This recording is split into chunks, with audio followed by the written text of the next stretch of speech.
El libro más correcto. Evaluación de José Smith. Por Robert L. Millet. Robert L. Millet era profesor de escrituras antiguas en la Universidad Brigham Young cuando esto fue publicado. El 36º Simposio Anual Sidney B. Sperry de la Universidad Brigham Young del 2007. What a delight, brothers Es un and placer, sisters. hermanos y hermanas, estar con ustedes. Siento una profunda admiración, amor, respeto y aprecio por el Dr. Sidney B. Sperry, quien sentó una base tan poderosa para la erudición fiel en su tiempo y en cuyo honor nombramos esta conferencia. Estoy agradecido por su familia y valoro sus contribuciones, su interés y su apoyo. Hemos pasado casi un par de días discutiendo el Libro de Mormón, particularmente su aplicación. Me gustaría tomar un momento para reflexionar sobre algo que se dijo en la Conferencia General del 19 de octubre de 1983 por el elder Bruce R. McConkie, que encontré fascinante tanto en ese momento como ahora. Permítanme leerles lo que dijo. Dos ministros de una de las organizaciones protestantes más grandes y poderosas asistieron a una conferencia de los santos de los últimos días para escucharme predicar. Después de la reunión, tuve una conversación privada con ellos en la que les dije que debían obtener un testimonio de que José Smith era un profeta, a través de quien el Señor había restaurado la plenitud del Evangelio para nuestros días. Les dije que debían leer el Libro de Mormón, meditar en sus grandes y eternas verdades, y orar al Padre en el nombre de Cristo con fe, para que Él les revelara la verdad del libro por el poder del Espíritu Santo. Como todo estudioso del Evangelio sabe, el Libro de Mormón prueba que José Smith fue llamado por Dios para ministrar en la oficina profética y restaurar las verdades de la salvación con claridad y perfección. El Libro de Mormón es un volumen de escrituras sagradas comparable a la Biblia. Contiene un registro de los tratos de Dios con los antiguos habitantes de América y es otro testamento de Jesucristo. Todo esto se lo expliqué a mis amigos protestantes. Uno de ellos, un hombre amable y decente, dijo de manera casual que leería el Libro de Mormón. El otro ministro, manifestando un espíritu amargado, dijo, no lo leeré. Tenemos expertos que han leído el Libro de Mormón y yo he leído lo que nuestros expertos tienen que decir sobre él. Este relato, dijo el elder McConkie, ilustra uno de nuestros problemas al presentar el mensaje del Libro de Mormón al mundo. Hay personas sinceras y devotas en todas partes que han escuchado lo que otras personas dicen sobre este volumen de escrituras sagradas y por lo tanto no lo leen por sí mismas. En lugar de beber de esa fuente de donde fluyen claros arroyos de agua viva, prefieren ir río abajo y beber de los arroyos enlodados y envenenados del mundo. El hermano McConkie nunca dejó lugar a dudas sobre cómo se sentía respecto a estas situaciones. Poco después de mi experiencia con estos dos ministros, continúa el elder McConkie, vinieron otros dos ministros de la misma denominación a otra de nuestras conferencias para escucharme predicar. Una vez más, después de la reunión, tuve una conversación privada con ellos.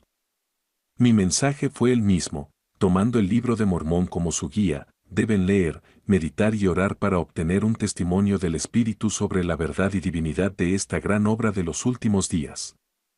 Les conté mi experiencia previa con sus dos colegas y como uno de ellos se había negado a leer el Libro de Mormón, diciendo que tenían expertos que habían leído el libro y que él había leído lo que los expertos habían dicho. Luego les pregunté, ¿qué hará falta para que ustedes, caballeros, lean el Libro de Mormón y descubran por sí mismos lo que implica, en lugar de confiar en las opiniones de sus expertos? Uno de estos ministros, sosteniendo mi ejemplar del Libro de Mormón en sus manos, dejó que las páginas pasaran rápidamente frente a sus ojos.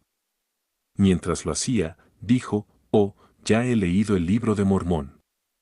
Tuve un destello momentáneo de percepción espiritual que me hizo saber que su lectura había sido tan superficial como la forma en que acababa de pasar las páginas. En su lectura no había hecho más que escanear algunos de los encabezados y leer uno o dos versículos aislados.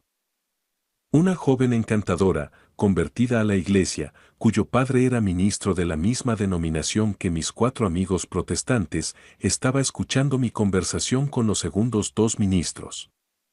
Pero, reverendo, dijo, tiene que orar al respecto. Él respondió, oh, ya oré al respecto. Dije, oh Dios, si el libro de Mormón es verdadero, mátame, y aquí estoy. Mi impulso no expresado, dijo el elder McConkie, fue responder, pero, reverendo, tiene que orar con fe.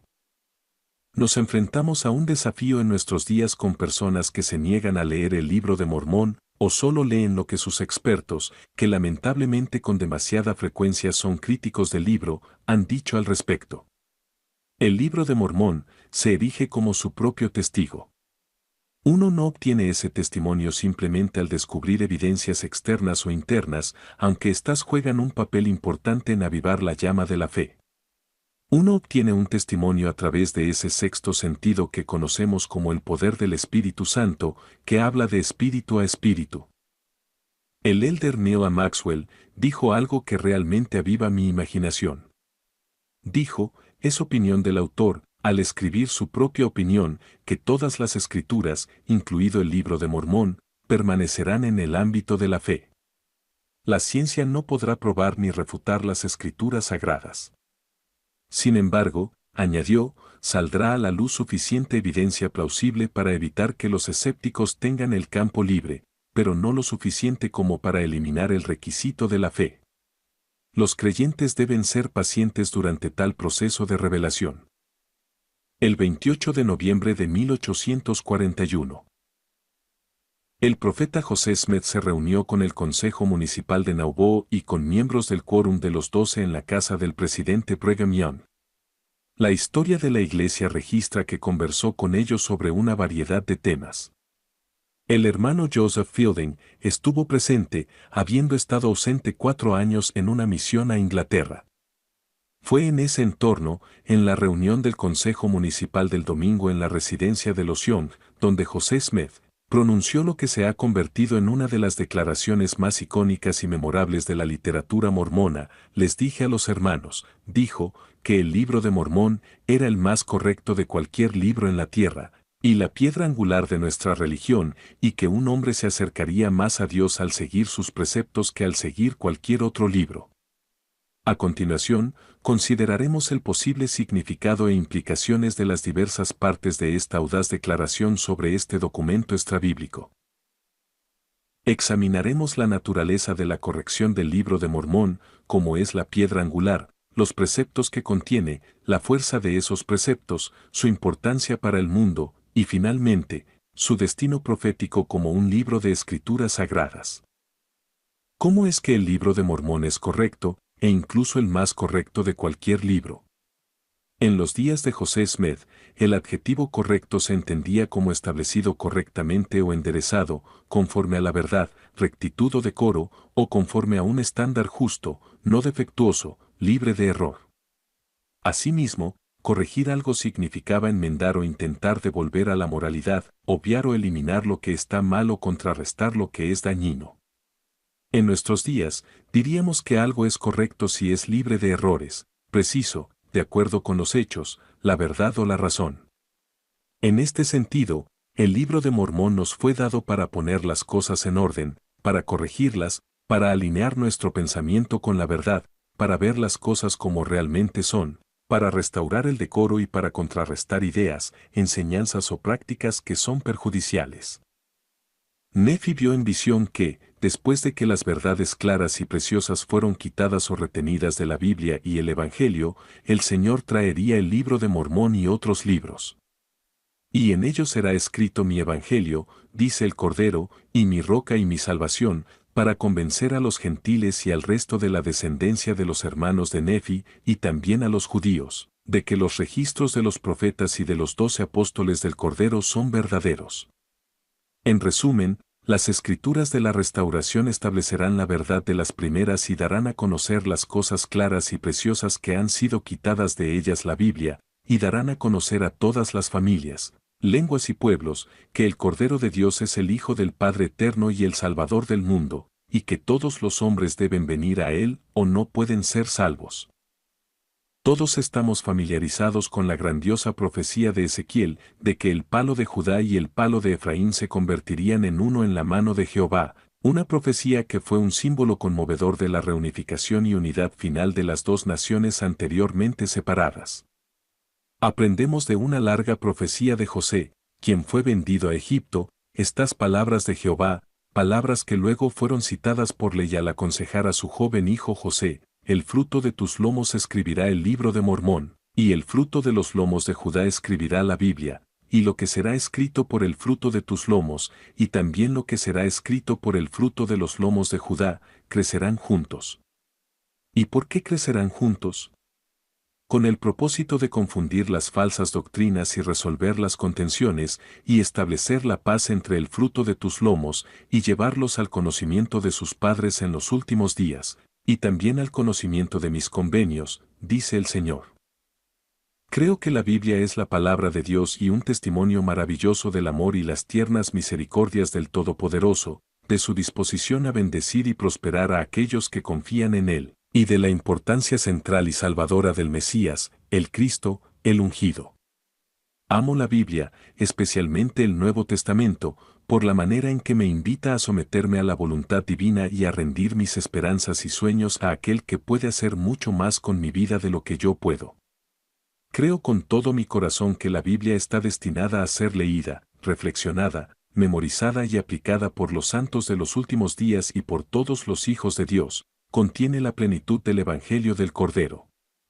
Habiendo afirmado mi amor por la Biblia, me apresuro a añadir que, como enseña el libro de Mormón, no creo que nos haya llegado en su pureza prístina como fue escrita por los autores originales. Esta perspectiva, sin embargo, no debilita mi fe en sus mensajes esenciales y centrales. En cambio, me hace sentir aún más agradecido por las escrituras de la restauración que se esfuerzan por demostrar al mundo que las escrituras sagradas son verdaderas. ¿Por qué esforzarse tanto para demostrar la veracidad de la Biblia? Simplemente porque un porcentaje creciente de personas en nuestro mundo ha comenzado a desacreditar, menospreciar o negar esos elementos de las escrituras sagradas que les dan valor, la intervención divina, los milagros y la profecía. Y porque la búsqueda del Jesús histórico ha retrocedido al punto de una negación total de la divinidad de nuestro Señor y de su resurrección corporal de entre los muertos por parte de personas que aún desean ser conocidas como cristianas. En 1966, el elder Gordon B. Hinckley dijo: los teólogos modernos despojan a Jesús de su divinidad y luego se preguntan por qué los hombres no lo adoran. Estos eruditos astutos han despojado a Jesús del manto de la divinidad y solo han dejado a un hombre. Han intentado acomodarlo a su propio pensamiento estrecho. Lo han despojado de su filiación divina y han privado al mundo de su legítimo rey. Unos 5 años después, el presidente Harold B. Lee explicó a un grupo de estudiantes en la Universidad Estatal de Utah, hace 50 años o más, había evidencias inequívocas de que se estaba gestando en el mundo religioso una verdadera duda sobre la Biblia y sobre el llamado divino del Maestro mismo. Ahora, 50 años después, esto fue en 1971, nuestra mayor responsabilidad y preocupación es defender la misión divina de nuestro Señor y Maestro, Jesucristo, porque a nuestro alrededor, incluso entre aquellos que afirman ser profesores de la fe cristiana, hay quienes no están dispuestos a defender con firmeza la gran verdad de que nuestro Señor y Maestro, Jesucristo, fue en verdad el Hijo de Dios. Desde mi perspectiva, y rápidamente reconozco mi sesgo, el libro de Mormón es el más correcto de todos los libros en la tierra debido al mensaje puro y penetrante que presenta, la manera en que establece, sin lugar a dudas, que hay un Dios en el cielo, que es infinito y eterno, desde la eternidad hasta la eternidad, el mismo Dios inmutable, el creador del cielo y de la tierra, y todas las cosas que hay en ellos. La manera en que destaca la naturaleza de la humanidad caída, la manera en que se enfoca repetidamente en la total incapacidad del hombre para perdonar, limpiar, resucitar o salvarse a sí mismo. La manera en que pone a Jesucristo en el centro del escenario y testifica del alcance infinito y eterno de su sacrificio expiatorio.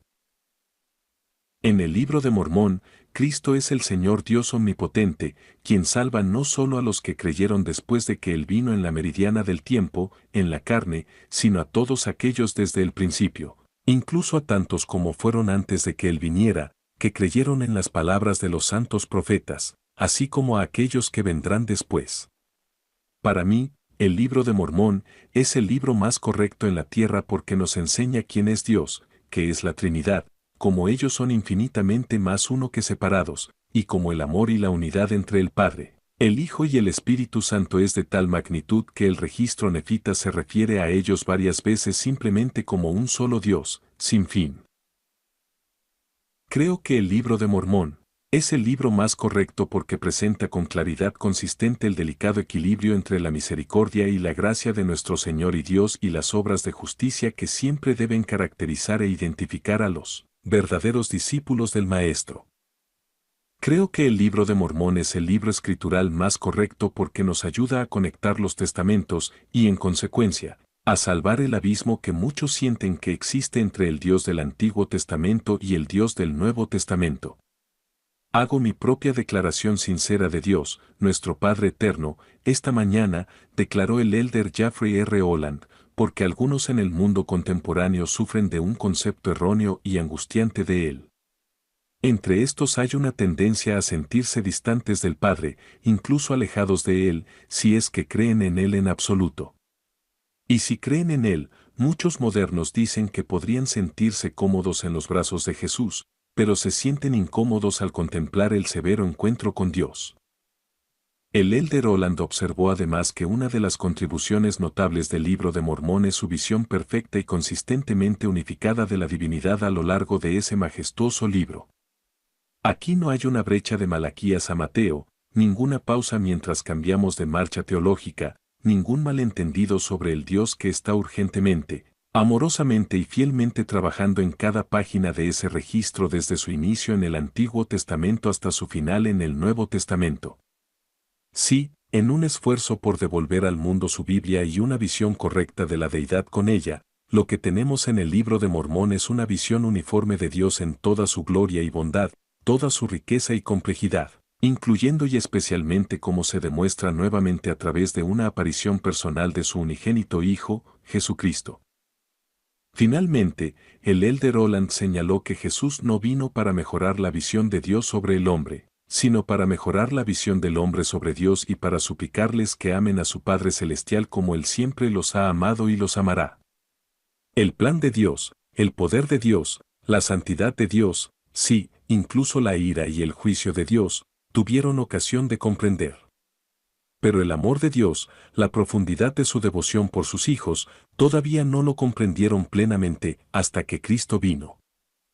Nuestra creencia como santos de los últimos días en la suprema corrección de este otro testamento de Jesucristo no es una denuncia ni una negación de la Biblia, no es una declaración de que el primero es totalmente correcto y el segundo es totalmente incorrecto. El mismo Moroni reconoció que el Libro de Mormón puede contener errores humanos. El hecho mismo de que estudiemos y enseñemos la Biblia en nuestros propios hogares y en las reuniones de la Iglesia, generales y locales, es suficiente para declarar que valoramos su contenido y buscamos conformar nuestras vidas con su consejo eterno. Examinemos ahora la caracterización del profeta José Smith del Libro de Mormón como la piedra angular de nuestra religión. El elder Holland explicó: una piedra angular se coloca en el centro superior de un arco de manera que sostiene todas las demás piedras en su lugar. Esa pieza clave, si se retira, hará que todas las demás piezas se desmoronen junto con ella. ¿Qué significa esto en relación con el Libro de Mormón? El presidente Ezra Taft Benson explicó que el Libro de Mormón es la piedra angular de nuestro testimonio de Cristo, la piedra angular de nuestra doctrina y la piedra angular de nuestro testimonio. Él enseñó: el Libro de Mormón es la piedra angular de nuestro testimonio de Jesucristo, quien es el mismo la piedra angular de todo lo que hacemos. Da testimonio de su realidad con poder y claridad. A diferencia de la Biblia, que pasó por generaciones de copistas, traductores y religiosos corruptos que manipularon el texto, el Libro de Mormón pasó del escritor al lector en un solo paso inspirado de traducción. Por lo tanto, su testimonio del Maestro es claro, puro y lleno de poder. Pero hace aún más. Gran parte del mundo cristiano actual rechaza la divinidad del Salvador. Cuestionan su nacimiento milagroso, su vida perfecta y la realidad de su gloriosa resurrección. El Libro de Mormón enseña de manera clara e inequívoca la verdad sobre todo esto. También proporciona la explicación más completa de la doctrina de la expiación. En cuanto al Libro de Mormón como la piedra angular de nuestra doctrina, el presidente Benson nos recordó que contiene lo que las Escrituras llaman la plenitud del Evangelio. No se trata de que este registro escritural contenga la plenitud de las doctrinas de los santos de los últimos días, ya que en el Libro de Mormón no se mencionan asuntos como el matrimonio eterno, los 3 grados de gloria o la corporeidad de Dios. El Libro de Mormón es lo que es y enseña lo que enseña. Contiene la plenitud del Evangelio en el sentido de que declara y eleva la verdad central de la salvación en Cristo, incluyendo las buenas nuevas de la expiación, así como los medios por los cuales incorporamos la expiación a través de los primeros principios y ordenanzas. En resumen, en el Libro de Mormón encontraremos la plenitud de esas doctrinas necesarias para nuestra salvación. Y se enseñan de manera clara y sencilla para que incluso los niños puedan aprender los caminos de la salvación y la exaltación. El Libro de Mormón ofrece tanto, continuó el presidente Benson, que amplía nuestra comprensión de las doctrinas de la salvación. Sin él, gran parte de lo que se enseña en otras escrituras no sería tan claro y precioso. Dicho de manera simple, si el origen o el mensaje del libro es falso, todo el sistema religioso que se construye sobre él y fluye de él, incluyendo nuestros testimonios individuales y colectivos de la restauración, es falso, engañoso y por lo tanto, espiritualmente destructivo. Los enemigos de la Iglesia entienden esto claramente, señaló el presidente Benson. Por eso se esfuerzan tanto en tratar de desacreditar el Libro de Mormón, porque si se logra desacreditar, el profeta José Smith cae con él. Lo mismo ocurre con nuestra afirmación de poseer las llaves del sacerdocio, la revelación y la iglesia restaurada. El Elder Holland también ha escrito, considerar que todo lo que tiene significado salvador en la iglesia depende de la veracidad del Libro de Mormón y por implicación, del relato del profeta José Smith sobre cómo surgió, es tan impactante como cierto. Es una propuesta de muerte súbita. O el Libro de Mormón es lo que el profeta José dijo que es, o esta iglesia y su fundador son falsos, una mentira desde el principio.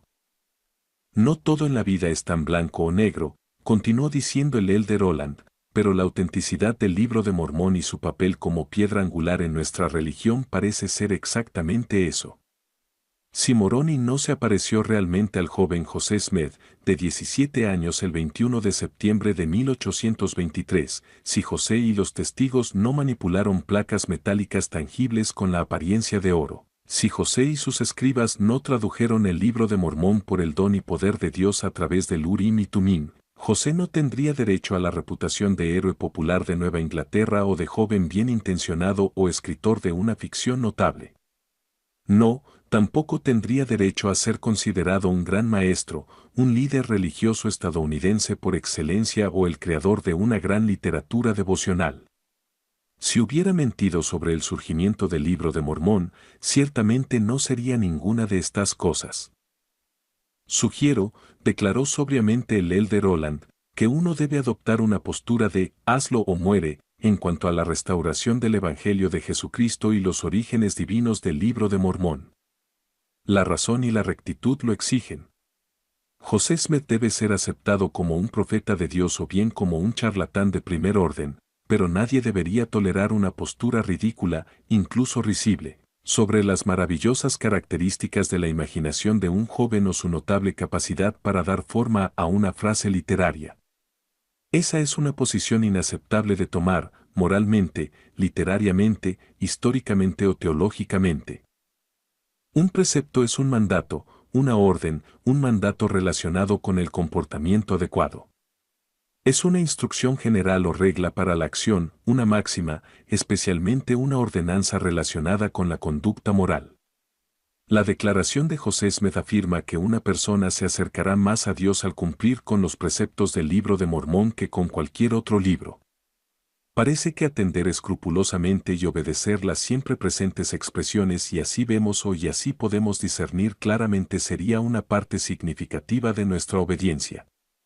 Estas parecen ser los medios de Mormón para decirle al lector, en caso de que no entendieras el punto de esta historia o ese episodio o esta tragedia o ese final feliz, permíteme dejarlo claro formulándolo en una máxima o un dicho memorable. Es algo que no debería ser ignorado ni olvidado. Los preceptos obviamente podrían tomar la forma de deberás y no deberás, advertencias contra la violación de los 10 mandamientos, así como de pecados como el orgullo, la avaricia, la inmoralidad, la arrogancia, la indiferencia, la blasfemia, la rebelión y el fracaso en recordar. En el lado positivo, hay preceptos que nos invitan a prestar mente y corazón a verdades trascendentes, lecciones liberadoras y duraderas. Estos demandan una explicación razonable. ¿De dónde vinieron? ¿Quién los escribió? ¿Era José Smith realmente tan inteligente, tan articulado, tan elocuente, tan pulido en su presentación de verdades sagradas? Alguien me comentó recientemente que se necesita demasiada fe para ser ateo. Estoy totalmente de acuerdo. Estoy convencido, dejando de lado el testimonio vivo que tengo en mi mente y corazón de la veracidad del Libro de Mormón, que es mucho más fácil creer en ángeles, placas de oro y piedras videntes que en algunas de las explicaciones ridículas que los críticos del libro ofrecen. Si José Smith no tradujo el Libro de Mormón, como una obra de origen antiguo, escribió el Elder Holland, entonces movería cielo y tierra para conocer al verdadero autor del siglo XIX. Después de 150 años, nadie ha propuesto un candidato alternativo creíble, pero si el libro fuera falso, seguramente alguien debería estar dispuesto a dar un paso adelante, si no alguien más, al menos los descendientes del verdadero autor, reclamando crédito por un documento tan notable y por todo lo que ha sucedido a partir de él. Después de todo, un escritor que puede mover a millones puede hacer millones. ¿No debería alguien haberse presentado entonces o ahora para aprovechar todo el fenómeno? El Elder Holland concluyó, no hay otro autor clandestino, ni un escritor fantasma elusivo que aún esté esperando entre bastidores después de un siglo y medio para tener la oportunidad de avanzar y sorprender al mundo religioso. De hecho, que cualquier escritor, José Smith o cualquier otro, pudiera crear el Libro de Mormón de la nada sería un milagro infinitamente mayor que el hecho de que el joven José lo tradujera de un registro antiguo, por el don y poder de Dios. Como enseñó el apóstol Pablo, las cosas de Dios solo se conocen por el poder del Espíritu de Dios. La veracidad de un asunto religioso se conoce por los susurros apacibles del Espíritu. Pero la importancia de un asunto religioso, como el Libro de Mormón o los templos o la naturaleza de Dios, puede a menudo discernirse por los fuertes murmullos de oposición de aquellos que de alguna manera se sienten amenazados y ofendidos por ellos.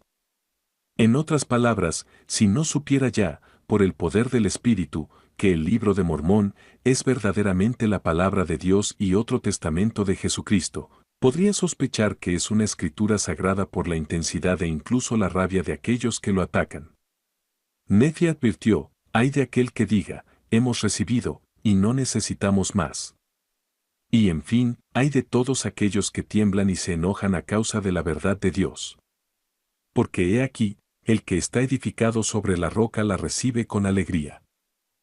Si aquellos que critican y combaten el Libro de Mormón dedicaran una fracción de su tiempo y energía a descubrir y comprender los frutos del Libro de Mormón, como lo hacen al inventar un nuevo ángulo cada mes para explicar sus raíces, podrían llegar a conclusiones diferentes. Las personas deben juzgar por sí mismas.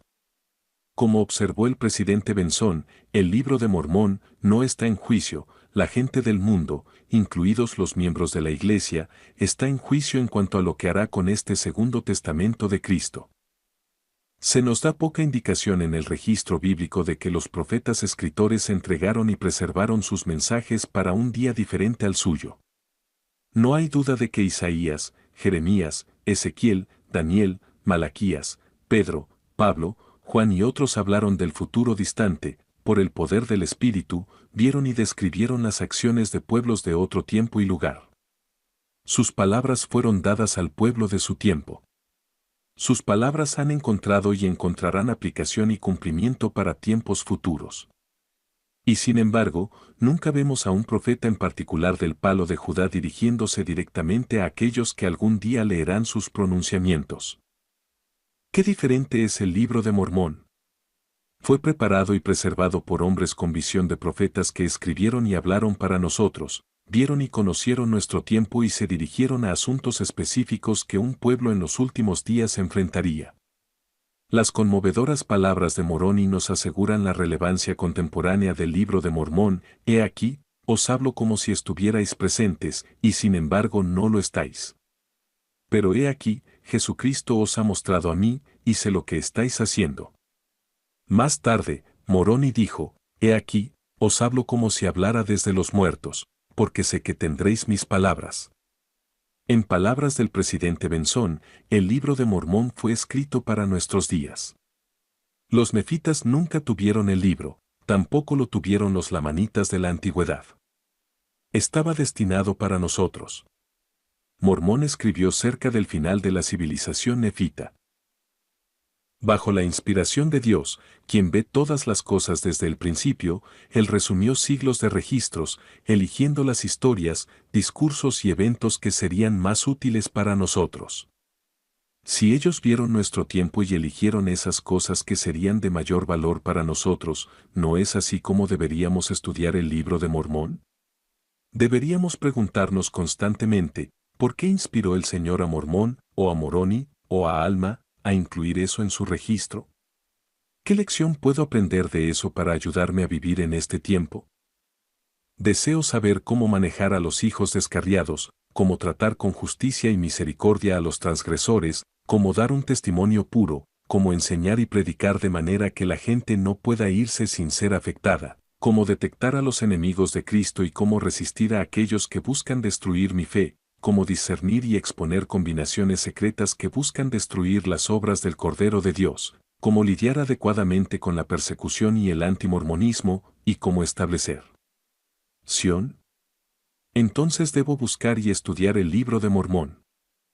Deseo saber más sobre cómo evitar el orgullo y los peligros del ciclo de la prosperidad, cómo evitar la sacerdotización y adquirir y encarnar la caridad, el amor puro de Cristo, cómo pueden ser remitidos mis pecados y cómo puedo saber cuándo han sido perdonados, cómo retener una remisión de pecados de día en día, cómo acercarme a Cristo, recibir su santo nombre, participar de su bondad y amor, ser santificado por su Espíritu y eventualmente ser sellado a Él.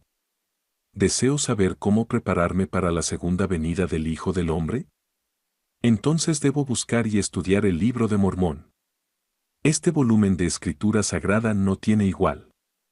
Es el libro más relevante y pertinente disponible para la humanidad hoy en día.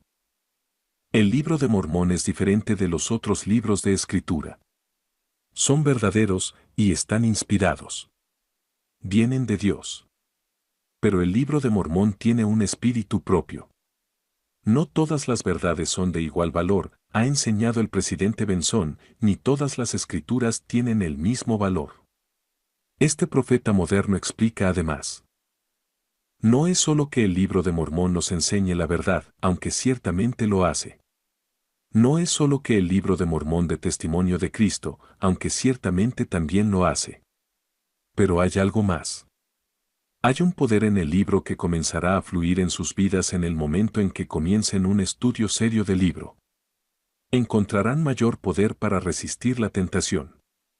Encontrarán el poder para evitar el engaño. Encontrarán el poder para mantenerse en el camino recto y estrecho. Las escrituras son llamadas las palabras de vida, y en ninguna parte es eso más cierto que en el libro de Mormón. Cuando comiencen a tener hambre y sed de esas palabras, encontrarán vida en mayor y mayor abundancia. Pero hay más. El libro de Mormón es mucho más que un tratado teológico, más que una colección de grandes sermones doctrinales. Valdría su peso en oro incluso si eso fuera todo lo que fuera. No es solo un libro que nos ayuda a sentirnos bien, es un documento celestial que se nos ha dado para ayudarnos a ser buenos. Es como si los profetas líderes nefitas nos estuvieran llamando y suplicando desde el polvo: buscamos al Señor. Lo encontramos. Aplicamos el Evangelio de Jesucristo y hemos participado de sus dulces frutos. Conocemos el gozo de nuestra redención y hemos sentido cantar la canción del amor redentor. Y ahora, oh lector, ve y haz tú lo mismo.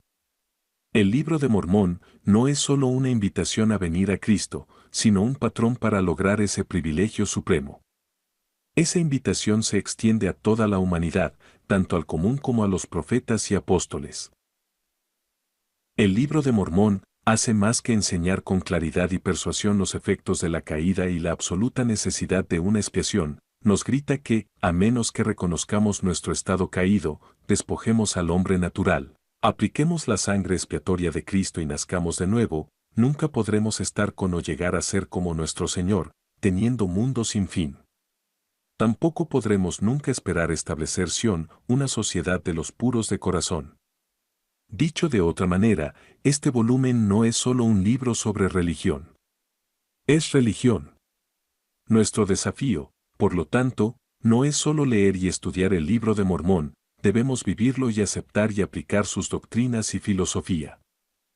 Se ha dedicado demasiado esfuerzo durante demasiados siglos, se ha derramado demasiada sangre, demasiadas lágrimas han mojado las almohadas, demasiadas oraciones han ascendido a los oídos del Señor de los ejércitos. Se ha pagado un precio demasiado alto para que el registro del Libro de Mormón sea destruido.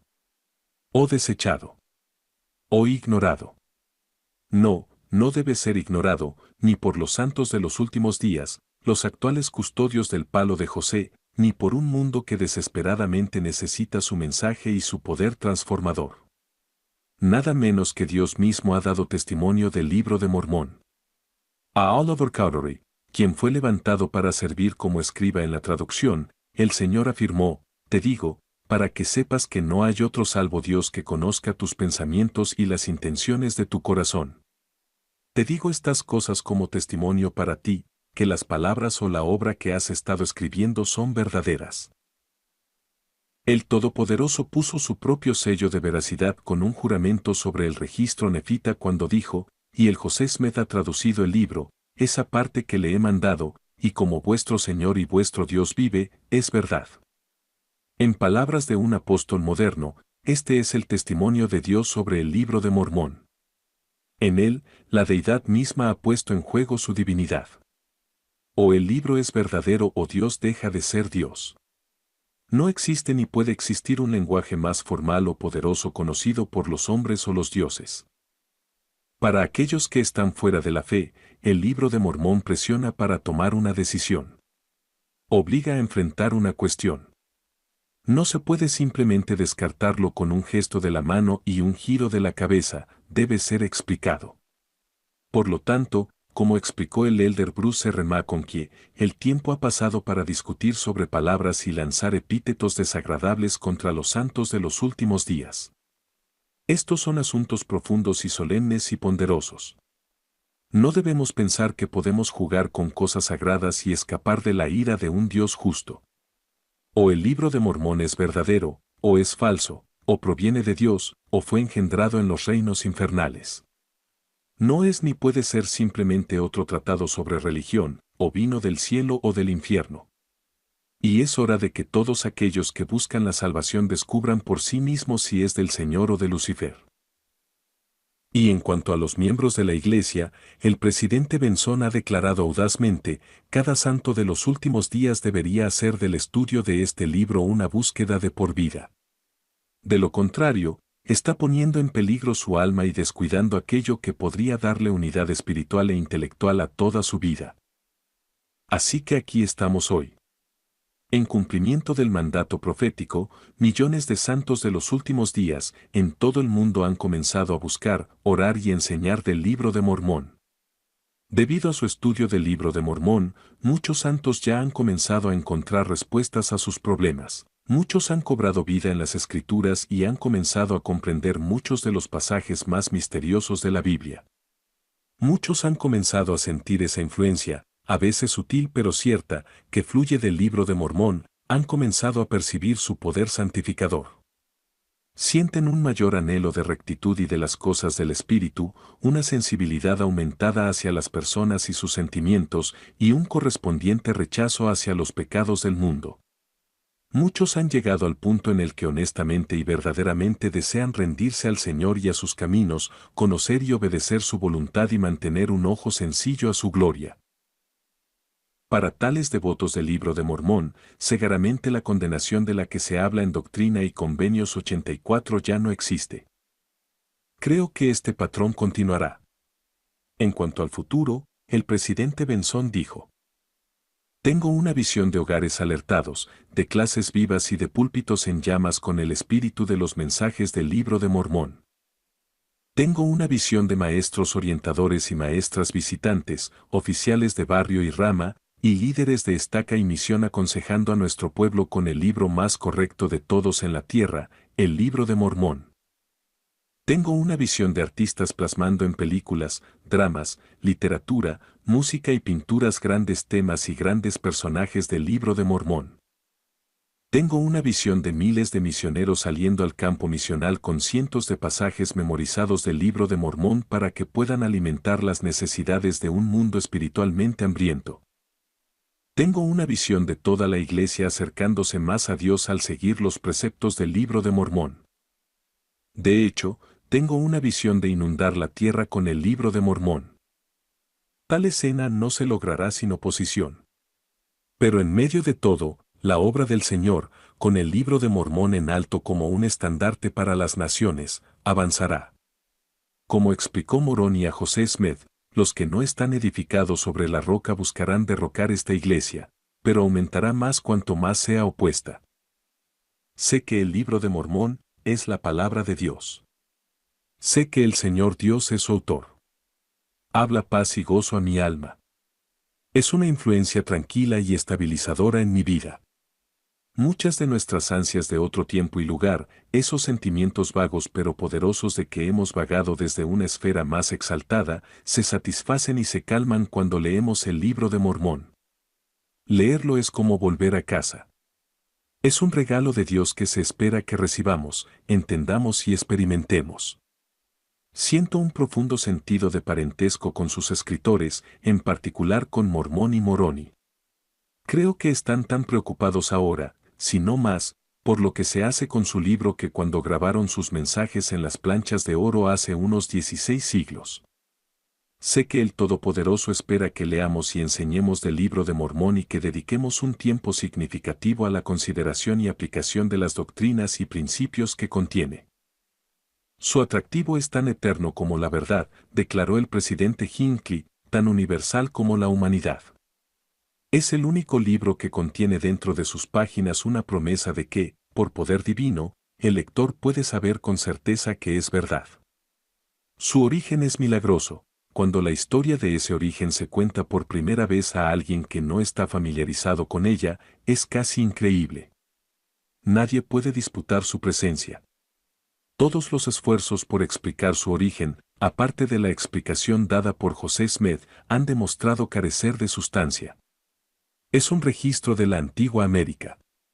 Es una escritura del Nuevo Mundo, tan ciertamente como la Biblia es la escritura del Antiguo. Cada una habla de la otra. Cada una lleva consigo el espíritu de inspiración, el poder para convencer y convertir. Juntas se convierten en dos testigos, mano a mano, de que Jesús es el Cristo, el Hijo resucitado y viviente del Dios viviente. Que Dios nos conceda ser sabios en el día de nuestra aprobación. Que Dios nos conceda fortaleza en nuestro cuidado y custodia sagrados del oportuno y eterno Libro de Mormón. Entonces, habiendo hecho todo en este sentido, descansaremos nuestras almas eternamente con aquellos que pagaron tan alto precio por escribirlo, preservarlo y traerlo a la luz. Resumen. Millet comienza explicando el contexto histórico de la famosa declaración de José Smith, destacando que el adjetivo correcto en su época se refería a algo conforme a la verdad y sin error.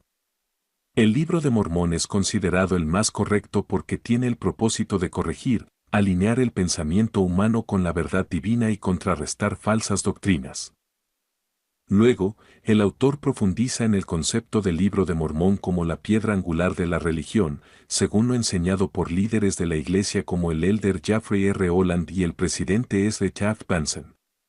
Millet enfatiza que, como piedra angular, el Libro de Mormón sostiene todas las demás enseñanzas y doctrinas de la Iglesia, y que si este libro es desacreditado, toda la estructura de la fe mormona colapsaría. El discurso también destaca la importancia de obedecer los preceptos del Libro de Mormón, lo cual se traduce en un acercamiento más profundo a Dios. Millet subraya que estos preceptos no son solo mandatos morales, sino enseñanzas que guían a las personas hacia una vida más recta y cercana a Dios. El autor también señala que el poder transformador del Libro de Mormón es evidente no solo en su capacidad para enseñar verdades doctrinales, sino en cómo afecta la vida diaria de los creyentes, aumentando su capacidad para resistir la tentación y vivir con mayor rectitud. Millet presenta una defensa sólida del valor único del Libro de Mormón, argumentando que es más que un texto religioso, es una guía espiritual viva y relevante para la vida moderna. Además, su enfoque en la importancia de vivir los preceptos del Libro de Mormón, más allá de simplemente estudiarlos, ofrece una perspectiva práctica y devocional que resalta su aplicación en la vida cotidiana. Uno de los puntos más poderosos del discurso es la conexión entre la validez del Libro de Mormón y la autenticidad de toda la Iglesia. Millet, citando a Benson y Holland, deja claro que la integridad de la Iglesia y de su fundación depende completamente de la veracidad del Libro de Mormón. Este argumento resalta la importancia crítica del libro en la identidad y misión de la Iglesia de Jesucristo de los Santos de los Últimos Días. En conclusión, el discurso de Robert L. Millet reafirma la centralidad del Libro de Mormón en la fe mormona, no solo como un texto sagrado, sino como la base sobre la cual se sostiene toda la religión. Millet argumenta que su correcta interpretación y obediencia son esenciales para la salvación y exaltación de los creyentes. El Libro de Mormón no solo es visto como un registro histórico o un complemento a la Biblia, sino como una guía divinamente inspirada para vivir de acuerdo con los principios del Evangelio de Jesucristo en los últimos días. Al final, Millet nos invita a valorar y vivir las enseñanzas del Libro de Mormón, entendiendo que su importancia trasciende su contenido y se refleja en su capacidad de transformar vidas y acercarnos a Dios.